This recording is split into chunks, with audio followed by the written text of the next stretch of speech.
Magandang gabi. Ngayon po ay araw na Miyerkules, October 4, 2023. At narito na po ang resulta ng ating 9pm PCSO Lotto results today.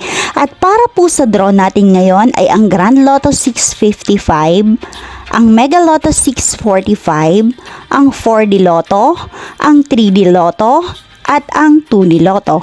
Para po sa mga bagong nanonood, huwag niyo pong kakalimutang mag-subscribe sa aking channel at pahit na din po ako ng notification bell para updated po kayo lagi sa aking mga bagong upload.